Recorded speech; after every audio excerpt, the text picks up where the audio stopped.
Você ainda está aguardando o arrebatamento da igreja? Você ainda espera pacientemente e vigilante Jesus Cristo voltar para arrebatar a igreja?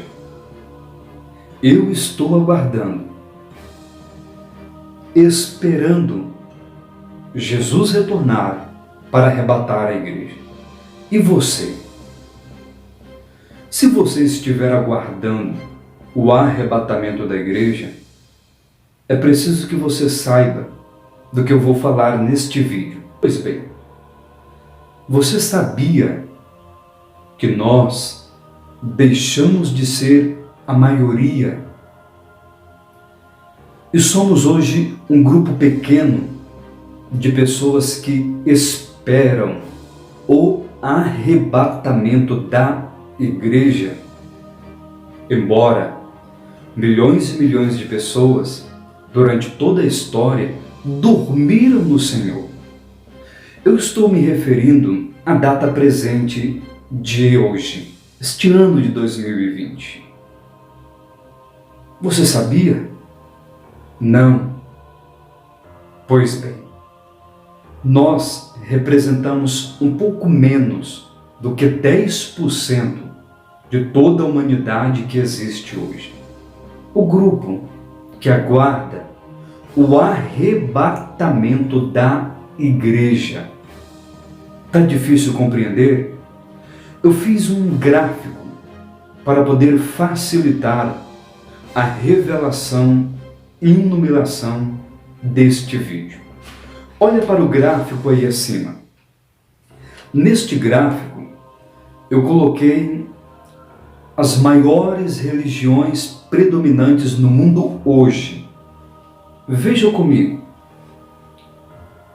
33% como a religião maior do mundo é o cristianismo. Com 21%, nós temos a segunda maior religião do mundo, que é o islamismo.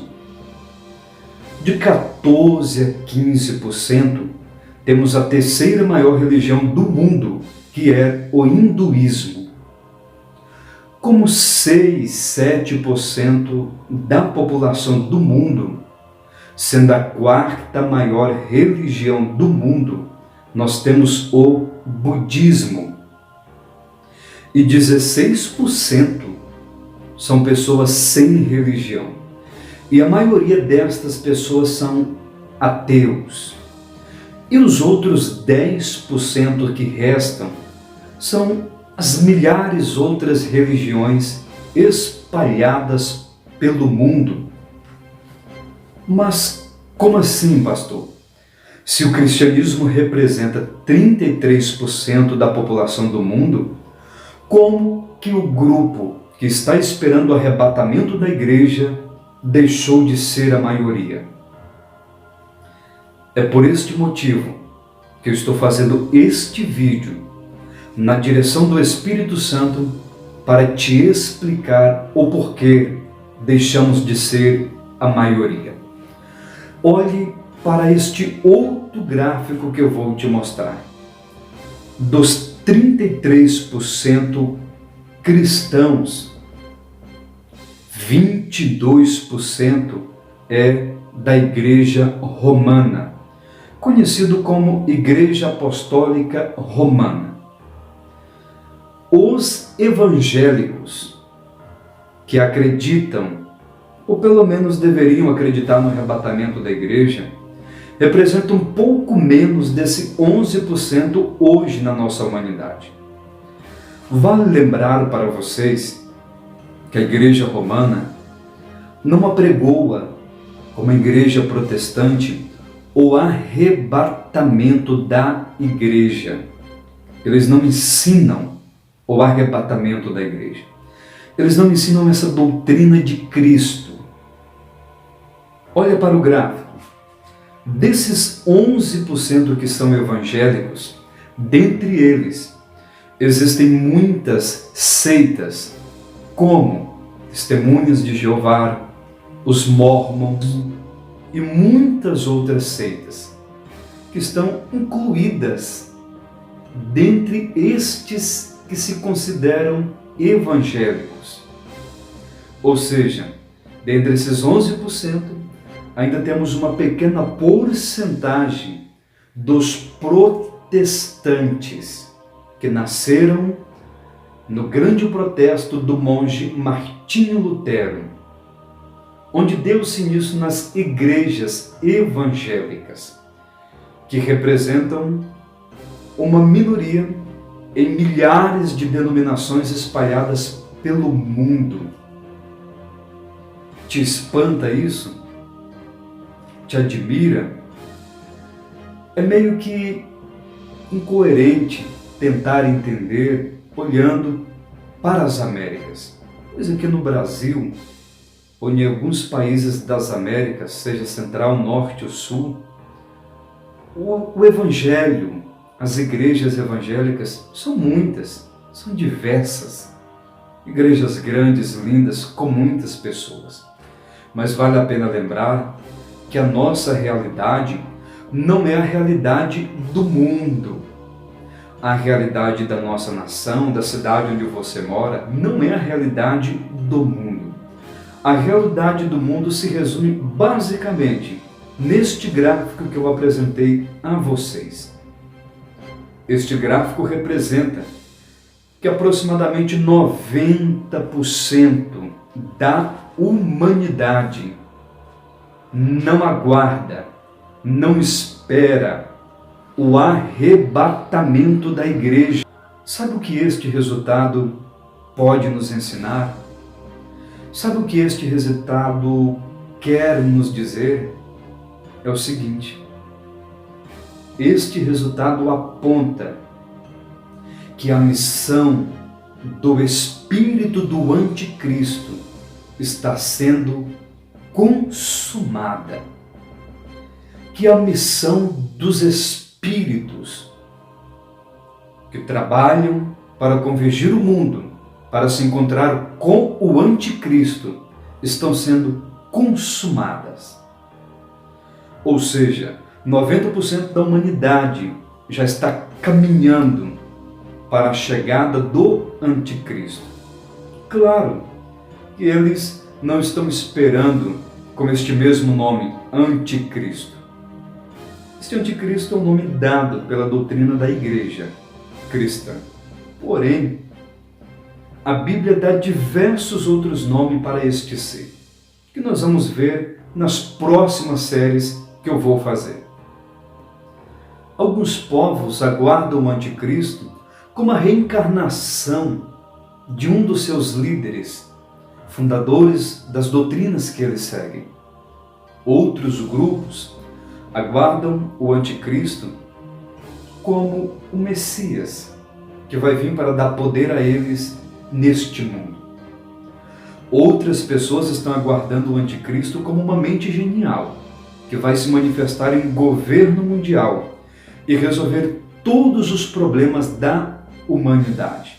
Note que o espírito do anticristo convergiu 90% da população da humanidade com pensamentos diferentes em um mesmo caminho para receber um mesmo ser, com diversas personalidades que vão agradar e acatar todos para si. Neste vídeo, eu quero falar um pouco mais sobre as influências do espírito do anticristo no meio das religiões. O resultado do gráfico já nos aponta que a missão deste espírito no meio das religiões está sendo consumada e tendo muito êxito mesmo. Antes, vale a pena lembrar e ressaltar que o nome religião só passou a ser usado depois do século XVIII. Mas antes do nome ser usado, já havia diversas religiões. Vale a pena lembrar também que o espírito do anticristo ele não passou a atuar somente na era da igreja. Ele atuava antes da era da igreja. Porém, não atuava com o mesmo nome Espírito do Anticristo. Nos vídeos anteriores eu ensinei quem é o Espírito do Anticristo. Vai lá depois, dá uma olhada para vocês verem. Pois bem, este Espírito antes da era da igreja já atuava. Ele já atuava para tentar impedir a chegada de Cristo, o ministério de Cristo. Ele já atuava no meio dos povos e de outras religiões, mas atuava mesmo com o nome de o diabo, demônio, espíritos imundos ou algo semelhante. Ele já atuava. Ele fez de tudo para que Cristo não se manifestasse neste mundo. Usou reis, usou imperadores, fez de tudo para que Cristo não se manifestasse. Ainda quando Cristo estava no ventre de uma mulher virgem, fizeram de tudo para matar, perseguir ele para que ele não chegasse a este mundo. Depois que Cristo chegou, tentaram matar ele diversas vezes antes do tempo, até que o crucificaram. Durante todo o ministério dos seus seguidores, os seus discípulos, que somos nós, fizeram de tudo para calar a boca deles, para matar eles, para acabar com o cristianismo verdadeiro, que é cristocêntrico e tem Jesus Cristo como único e suficiente Salvador. É interessante ainda conhecer também que ele já operava antes da era da igreja, no meio até de algumas religiões, que tentaram de tudo manipular o Cristo com seus líderes religiosos. A exemplo, se pesquisarmos hoje na história quais são as religiões mais antigas, eles vão te dizer que é o hinduísmo e o budismo.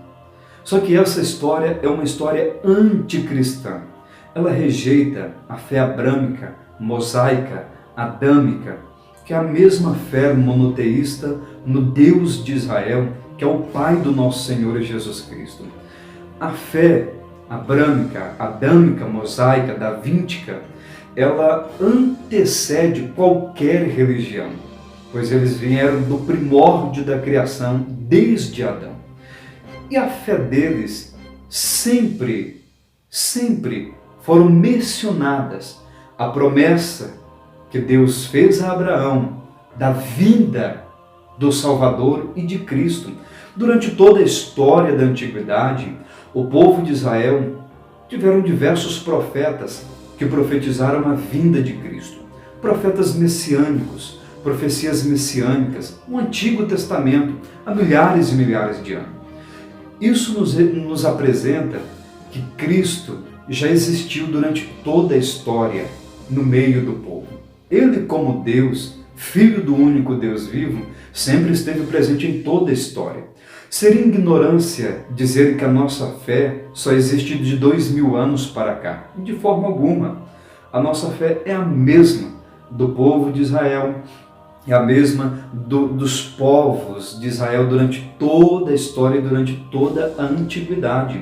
Porém, temos uma estrutura maior na revelação de Cristo. Isso a história manipuladora do mundo não nos apresenta, porque ela vai nos informar, claro, se eles apresentassem, que a religião mais antiga é a fé no Deus Pai do nosso Senhor Jesus Cristo, a que existiu desde os primórdios. Pois bem, tudo isso é uma ação do espírito do anticristo para tentar atrapalhar o verdadeiro cristianismo. Conseguiu captar e absorver as influências deste espírito no meio das religiões durante a história.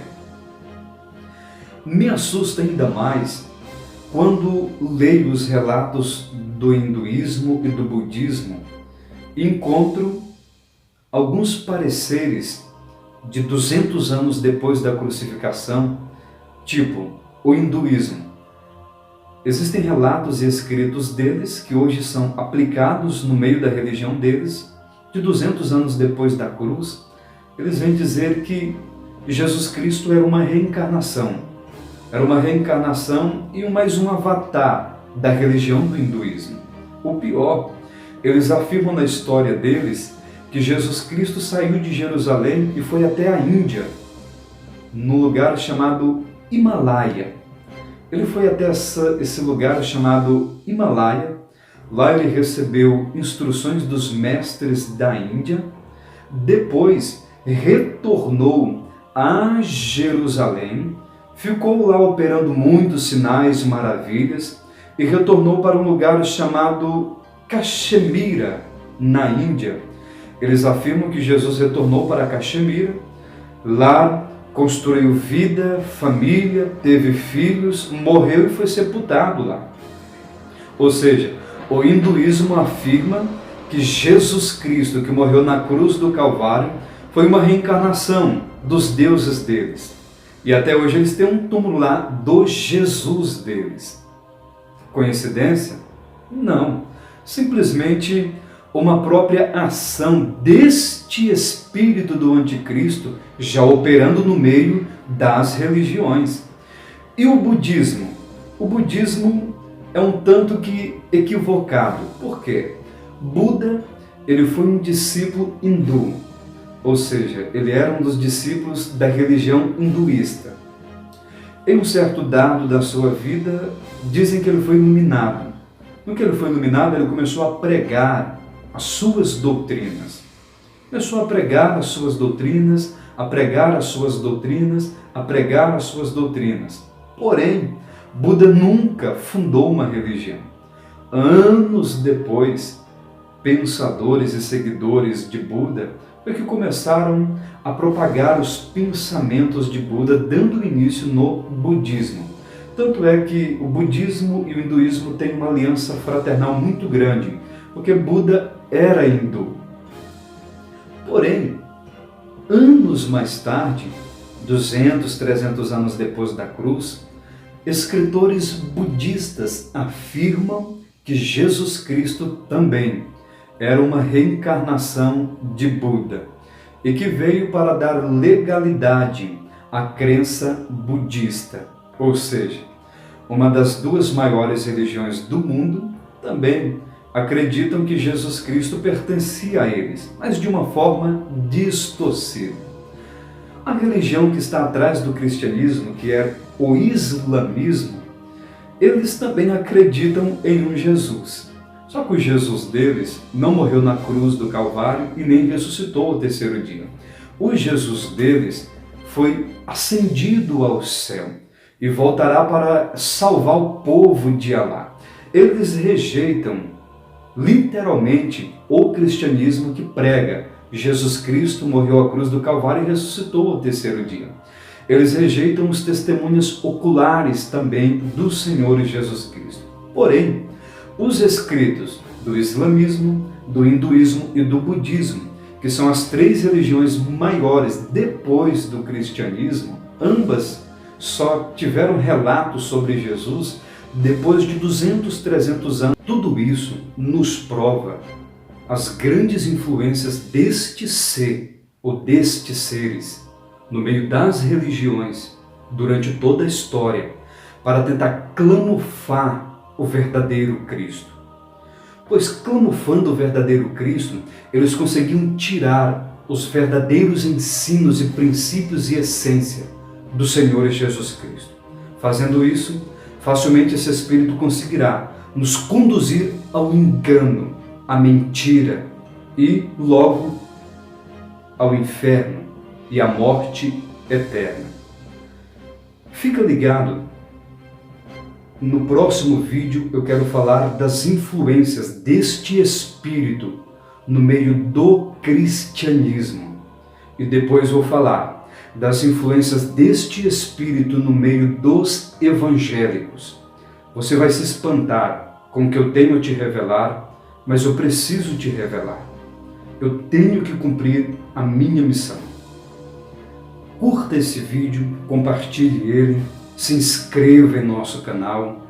Fazendo tudo isso, você vai me ajudar a continuar produzindo estes conteúdos para poder abençoar a sua vida e a vida de muitas outras pessoas. Hoje nós vimos as influências deste espírito no meio das religiões. Eu tenho muito mais a falar, mas o tempo é sempre muito pouco. No decorrer das séries, nós vamos frisando e tratando outros assuntos importantes, mas você não pode perder os 2 últimos vídeos que vou fazer desta série. Deus vai falar grandemente com vocês. Deus abençoe e muito obrigado, Adélio.